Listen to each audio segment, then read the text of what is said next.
نحمده ونصلي على رسوله الكريم اما بعد۔ ترجمے والے قرآن پاک کا صفحہ نمبر 824، 22واں پارہ، سورہ یاسین، دوسرا رکوع، آیت نمبر 16 تا 19۔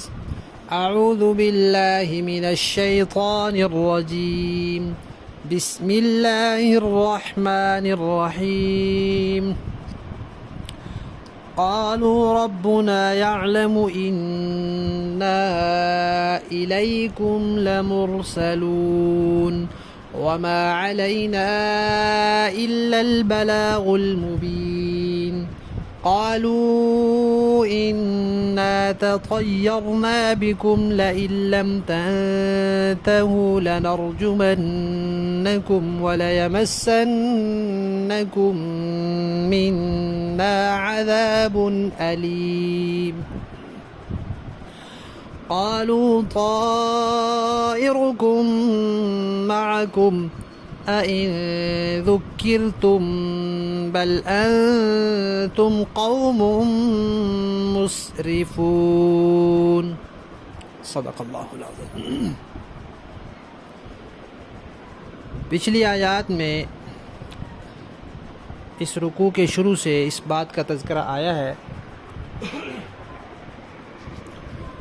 کہ کسی بستی والوں کے پاس اللہ تعالیٰ نے 2 پیغمبر بھیجے،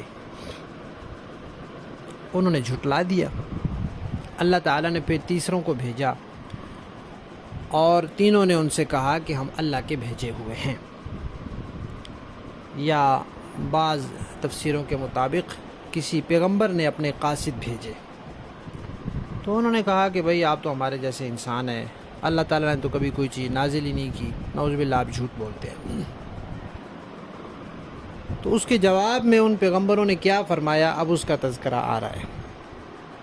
اللہ تعالیٰ فرماتے ہیں انہوں نے کہا کہ ہم یہ کہہ رہے ہیں کہ ہم اللہ کے بھیجے ہوئے ہیں، اور اللہ تعالیٰ جب کسی پیغمبر کو بھیجتے ہیں تو ان کو کچھ نشانیاں دیتے ہیں، کچھ معجزات دیتے ہیں تاکہ لوگوں کو یقین ہو جائے۔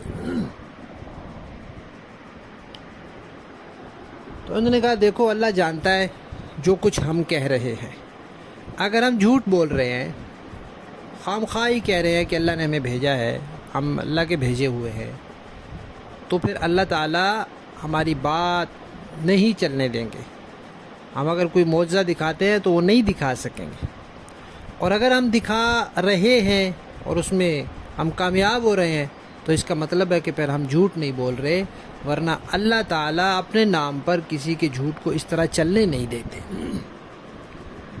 پھر انہوں نے کہا کہ دیکھو جو داعی ہوتا ہے، دین کی دعوت دینے والا ہوتا ہے، دین کا پیغام پہنچانے والا ہوتا ہے، چاہے وہ نبی ہو یا نبی کا کوئی امتی ہو، اس کا کام صرف اور صرف بات پہنچا دینا ہوتا ہے، اس کے ذمے بات منوانا نہیں ہوتا، صرف پہنچانا ہوتا ہے۔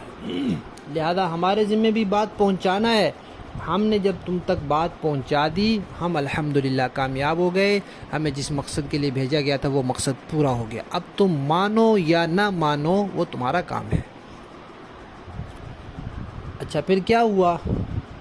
جب یہ انبیاء وہاں گئے یا یہ انبیاء کے قاصد وہاں گئے تو اتفاق سے وہاں بارشیں بند ہو گئی اور قحط آ گیا، پھلوں کی، پیداوار کی، ہر چیز کی کمی ہو گئی، اور لوگوں کے آپس میں لڑائی جھگڑے بڑھ گئے، اختلافات ہو گئے۔ تو وہ الٹی عقل والے لوگ تھے، ان کو سوچنا تو یہ چاہیے تھا کہ ہم اللہ کی نافرمانی کر رہے ہیں، یہ انبیاء آئے، ان کو ہم نے جھٹلایا ہے، ہم نے ان کی دعوت پر لبیک نہیں کہا، تو اس لیے یہ اللہ تعالیٰ کی طرف سے عذاب آیا۔ انہوں نے الٹا ان کو کہا کہ نعوذ باللہ تم منحوس ہو اور تمہاری وجہ سے ہمیں ان مصیبتوں کا سامنا ہو رہا ہے۔ پھر انہوں نے ان کو دھمکی دی، بستی والوں نے ان کو دھمکی دی اور کہا کہ تم باز آ جاؤ، یہ جو تم باتیں کر رہے ہو اس سے باز آ جاؤ، ورنہ ہم تمہیں سخت سزا دیں گے اور اس کے بعد پتھر مار مار کے تمہیں ختم کر دیں گے۔ تو انہوں نے جواب میں بستی والوں سے کہا کہ تمہاری عقل الٹی ہے، ایک تو تم نے اللہ تعالیٰ کی احکامات کی خلاف ورزی کی، غلط عقیدے اپنائے، غلط اعمال کیے، اس کی وجہ سے تمہارے اوپر وبال آیا، قحط آیا۔ اب تمہاری عقل الٹی کہ تم اس کا سبب بھی ہمیں سمجھ رہے ہو۔ ہماری دعوت پر ایمان لاؤ تو تمہارے حالات بہتر ہوں۔ پھر کہا کہ صرف اس لیے کہ تمہیں ایک نصیحت کی گئی ہے، تمہیں ایک دعوت پہنچائی گئی ہے، ایک اچھی بات تمہیں بتائی گئی ہے، اس لیے تم ہمیں کہتے ہو کہ ہم تمہیں پتھر مار مار کے ختم کر دیں گے۔ یہ تو بہت بری بات ہے۔ ہر چیز کی ایک حد ہوتی ہے، تم تو حد سے بڑھ گئے ہو۔ اتنی سی بات پر تم ہمیں دھمکیاں دے رہے ہو کہ ہم تمہیں پتھر مار کے ختم کر دیں گے۔ ایک بات یہ یاد رکھنے کی ہے کہ کوئی شخص نبوت کا دعویٰ کرے تو پھر وہ کوئی شعبدہ نہیں دکھا سکتا، کیونکہ اگر سچے انبیاء بھی نبوت کا دعویٰ کریں اور معجزات دکھائیں، اور کوئی جھوٹا نبوت کا جھوٹا دعویٰ کر کے بھی کوئی ایسی چیز دکھا دے تو پھر لوگ فیصلہ کیسے کریں گے؟ اس لیے کوئی نبوت کا جھوٹا دعویٰ کرے تو پھر اللہ تعالیٰ اس کے ہاتھ پر ایسی چیزیں ظاہر نہیں کرتے۔ البتہ قیامت کے قریب دجال آئے گا، وہ خدائی کا دعویٰ کرے گا تو وہ کچھ اس طرح کی چیزیں دکھائے گا، کیونکہ اس نے آنا ہے اور اس کے ہاتھ پہ ایسی چیزیں ظاہر ہونی ہیں، اس لیے اللہ کے نبی نے اس کے بارے میں پہلے سے ہی بتا دیا۔ دوسری بات آج کے سبق کے حوالے سے یہ ہے کہ یہاں لفظ آیا ہے تطیرنا۔ طائر عربی میں کہتے ہیں پرندے کو، تطیر کہتے ہیں پرندے کو اڑانا۔ تو جاہلیت کے زمانے میں لوگوں کا یہ طریقہ ہوتا تھا کہ وہ کوئی کام کرنا، انہوں نے کوئی سفر کرنا ہے، کوئی اہم کام کرنا ہے، تو وہ کہتے تھے اب پتہ نہیں یہ کام اچھا ہوگا یا نہیں ہوگا، تو انہوں نے اس کے لیے ایک طریقہ نکالا ہوا تھا کہ دیکھتے کوئی پرندہ بیٹھا ہے اس کو اڑاتے پتھر مار کے یا ویسے۔ اب ظاہر بات ہے پرندے کو جب اڑائیں گے تو اس بیچارے نے اڑنا ہے، وہاں سے بھاگنا ہے۔ اب اگر وہ دائیں کو اڑ جاتا تو کہتے اچھا ہاں یہ تو کام ٹھیک ہو جائے گا میرا، مجھے یہ کام کرنا چاہیے۔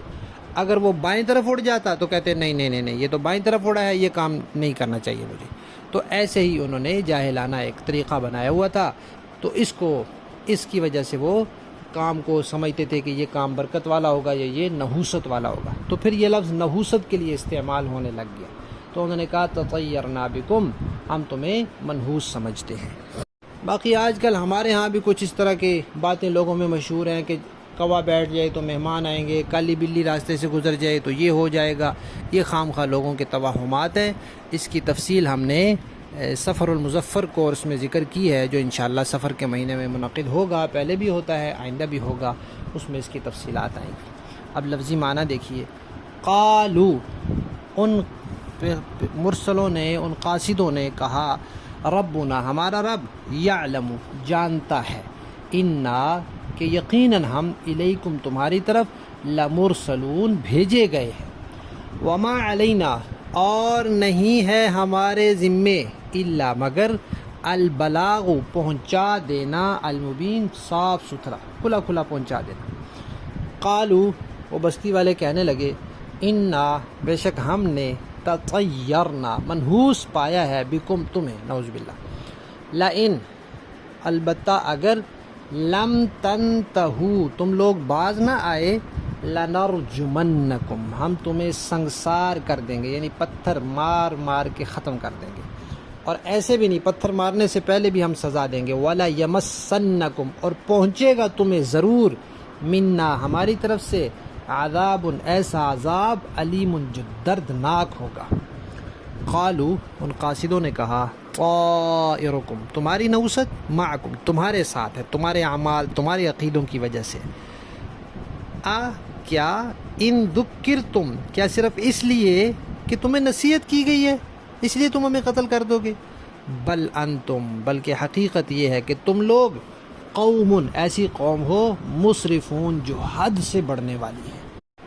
با محاورہ دیکھیں جی، قالوا ربنا يعلم انا الیکم لمرسلون، ان رسولوں نے کہا کہ ہمارا پروردگار خوب جانتا ہے کہ ہمیں واقعی تمہارے پاس رسول بنا کر بھیجا گیا ہے، وما علینا الا البلاغ المبین، اور ہماری ذمہ داری اس سے زیادہ نہیں ہے کہ صاف صاف پیغام پہنچا دیں، قالوا إنا تطيرنا بكم لئن لم تنتهوا لنرجمنكم وليمسنكم منا عذاب أليم۔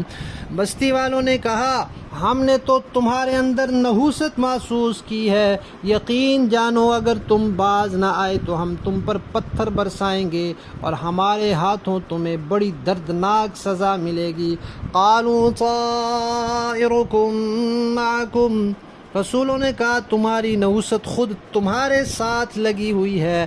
اَإِن ذُكِّرْتُم بَلْ أَنتُمْ قَوْمٌ مُسْرِفُونَ، کیا یہ باتیں اس لیے کر رہے ہو کہ تمہیں نصیحت کی بات پہنچائی گئی ہے؟ اصل بات یہ ہے کہ تم خود حد سے گزرے ہوئے لوگ ہو۔ صدق اللہ العظیم۔ تو اس سے ہمیں سبق یہ ملا ہے کہ بداعمالیوں کی وجہ سے کوئی مصیبت آ جائے تو اس کا ذمہ دار دوسروں کو نہیں ٹھہرانا چاہیے، بلکہ اپنی اصلاح کرنی چاہیے، اپنا عقیدہ، اپنا عمل درست کرنا چاہیے، اللہ کو راضی کرنا چاہیے تاکہ وہ مصیبت اور وہ پریشانی ختم ہو جائے۔